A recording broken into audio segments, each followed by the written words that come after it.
Hello guys, good day po. Welcome back to our channel.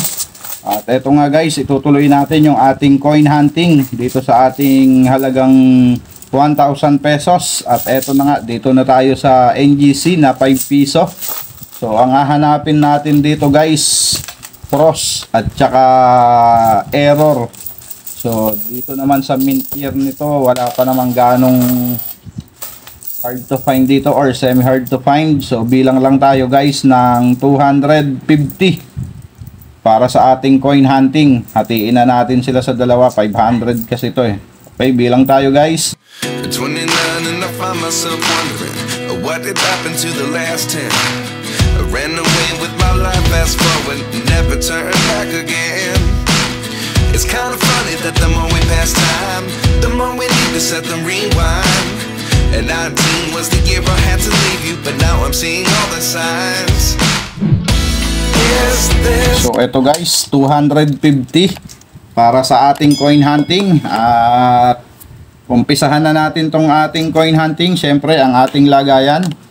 Yan, para kung sakaling may malaglag, hindi na mahalo. So ang ating first coin 2019 common. Next coin natin 2018.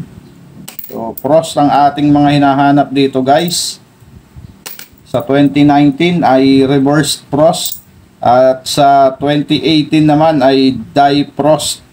So harap at likod frost po. So yun po ang hinahanap natin sa 2018. At ang ating next coin 2017 common. Next coin natin 2019 common. Next coin another 2018 and another one 2018. So prosto guys. Yan, kitang kita. Nakadali tayo ng frost guys, year 2018. So ayos. Okay, diyan ka lang, hindi na masama. At sa ating first batch, nakakuha agad tayo ng 2018. So madalang din pong makita yan guys, yung year 2018 na frosted. Ang karaniwan po kasi na makikita natin ay yung year 2019 na reversed frost. So kaya okay na yan. Year 2018 yung ating nadali. Okay, next coin. At syempre maraming salamat sa mga kapwa ko coin hunter at sa mga idol natin na coin collector. At eto pa ang isa. Ayos, mas maganda to guys, year 2018. Diba? Bago yun nakadalawa tayo. Pero mas maganda yung pagka-pros nito, kitang kita. Compare natin dito sa isa. Ayan oh. Pero halos the same lang, pero mas maganda talaga kondisyon nito. Ayos. Nakadalawang 2018 tayo guys sa ating first batch pa lang. So hindi pa tapos yung ating first batch. Ayos. Okay, next coin natin, year 2019. Kala ko 2021. Shout out sa may hawak ng year 2021 sa round shape. Kung meron man, comment down below guys. Kung meron kayong year 2021 sa ganitong 5 piso, yung bilog. Kung may hawak po kayo. Okay, next coin natin, year 2020 na nonagonal. At talagang napakaganda oh, frost type. Yung ating mga nonagonal. At ang ating next coin, ayan, kitang kita, frost na naman. So, hindi lang natin alam to kung 2019 or 2018. At 2018 na naman. Nakatatlo tayo guys. So, sisilipin ko lang. O, 2018 siya. Okay ha. Parang kakaiba tong barya natin na to. Madalang to makita na year 2018 na frosted. Pero nakatatlo na kaagad tayo guys. Okay, ang ating next coin at ang ating last coin sa ating first batch, year 2018. Yan. At okay, nakadali na tayo kagad ng tatlo. Mukhang panalo tong 500 na ano na to ha. At ito ang ating second batch guys. Bago tayo mag-umpisa dito, baka hindi ka pa po nakasubscribe sa ating channel. So pasuyo na po ng subscribe button dyan at yung notification bell guys, huwag nyo pong kakalimutan para po updated po kayo sa mga coin hunting natin at sa coin update na rin. So tara guys, umpisahan na natin to, ang ating first coin nonagonal year 2019. So common, oops, tumatalon pa. Ang ating next coin, another pros na naman to guys, na year 2018 ulit. So sisilipin lang natin kasi pros yung harap at 2018. So nakakaapat na tayo guys. Ayos ah.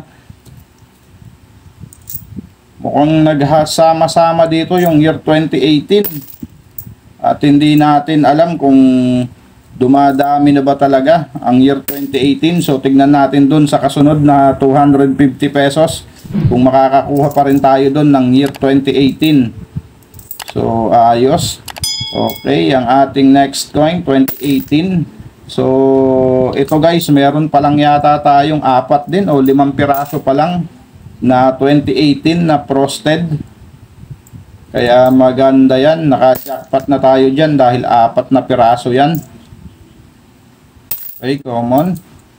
Next coin 2018. And next coin natin nonagonal na 2019. Common. Next coin 2018. Next coin natin year 2020. Next coin 2018. Common. And another year 2020. So hindi pa tayo nakaka-encounter ng 2021 dahil may mga nag-comment niyan yung ating mga subscriber na may hawak daw sila ng year 2021 sa ganitong 5 piso. So comment down below guys kung meron kayo at patingin na rin ng picture para tayo ay maniwala. Dahil hindi tayo nakaka-encounter dito sa ating coin hunting ng year 2021 sa ganitong 5 piso. Okay. At sisilipin lang natin to guys. Wala namang ganong special sa kanya. Puro gas-gas lang siya. Okay, next coin natin 2018. Next coin, another 2018. And next coin 2018 and 2019. Next coin year 2018. Next coin natin 2018 at ang ating last coin guys nonagonal year 2019. Ayan guys, naka-4 tayo na year 2018 na frosted. So ayos. So alamin natin guys kung ano ang status nito ngayon sa ating source, ang n.numista.com. So punta lang muna tayo dito sa ating kaibigan na si Mang Google. Yan, at i-type lang natin dyan ang 5 piso NGC Numista. Yan, round type na 5 piso at alamin natin ngayon ang kanyang status. Ayan ang kanyang features guys. Lahat ng impormasyon sa bariyang ating hawak ay nandiyan dyan. So pupunta lang kayo dyan at diretso na nga tayo dito sa ating na hunt na frosted na year 2018. So ayan siya guys, frosted type, frosted die na may frequency na 4%